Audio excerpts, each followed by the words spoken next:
La musique adoucit les mœurs. Vous allez voir avec le Route 67 d'aujourd'hui que l'animal a un pouvoir au moins équivalent. Nous vous emmenons derrière les barreaux de la prison de l'Elzo à Strasbourg à la rencontre de Patricia Arnoux qui pratique la médiation animale en milieu carcéral.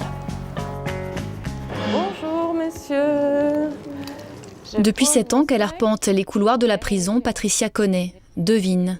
Elle connaît chaque recoin du lieu et perçoit les mal-être. Elle vient depuis le début avec Sonny, un Golden Retriever, et depuis peu avec Gommette, chargée de prendre la relève. Chaque semaine, elle rencontre des détenus avec lesquels elle partage sa passion des animaux. Après, ils ont chacun leur préférence. Il y a des chiens qui vont préférer, je sais pas, le vôtre, il aimait mieux des jouets durs, mous, des os. Les os à... Longtemps intervenante auprès de personnes âgées ou d'handicapés, elle passe la porte de la prison en 2008. Elle sait les bienfaits apportés par l'animal à l'homme. Ça permet de décompresser. Puis de pouvoir aussi, ça donne une assurance aussi. Ça dépend des périodes, la période, pour quelle période qu'on peut être incarcéré. Ça aide beaucoup quand même. Patricia commence avec Sonny, puis diversifie. Cette fois-là, c'est Capsule qui est là, une perruche très vite adoptée. Un oiseau qui a les plumes mouillées, il se laisse attraper beaucoup plus facilement, quoi. Les sourires apparaissent, et pourtant les premières fois ont été un peu compliquées.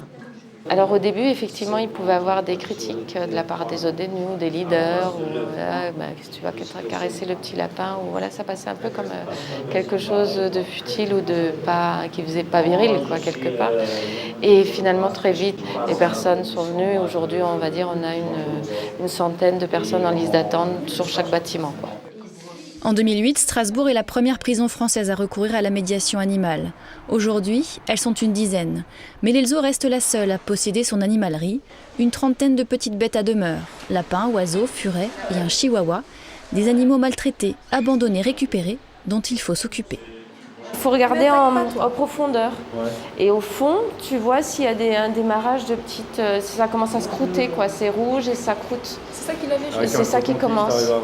Des détenus référents qui prennent leurs tâches très au sérieux. Ça m'occupe déjà. Et ça fait qu'on peut se décharger un petit peu du stress qu'on accumule quand on est en prison, quoi. Il faut être responsable et puis on ne peut pas faire n'importe quoi non plus. C'est des animaux, c'est des êtres vivants et puis voilà. Se responsabiliser, c'est l'un des objectifs de cette médiation, même si Patricia reste lucide. Ça ne fait pas de miracle, encore une fois. On n'a pas la formule magique qui fera que on arrivera à avoir tout ce qu'il faut pour que la sortie se passe au mieux. Mais c'est vrai qu'on a énormément de bons retours. Difficile en effet de mesurer les bienfaits de ce type d'action.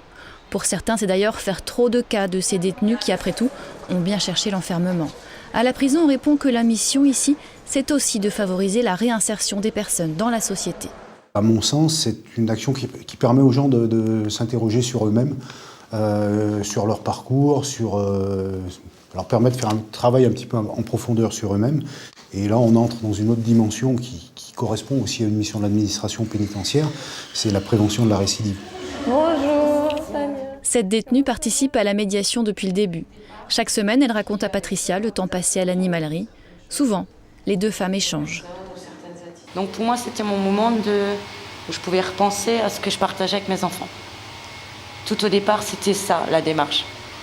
Après, ça a été, je me suis rendu compte que c'était mon instant de liberté. Ça fait partie de ma survie en détention. Sans ça et sans le travail, j'aurais pas tenu dans cette détention. Les animaux ne vous jugent pas. Donc j'ai pu avoir un monologue en quelque sorte. On peut tout leur dire et ils le ressentent. Sonny, t'as pas le droit de venir avec moi, je sais pas si je te reverrai. De ces 7 années d'expérience, Patricia a tiré un livre de photos. Les bénéfices iront à son association parce que ce qu'il manque, comme souvent, ce sont les financements.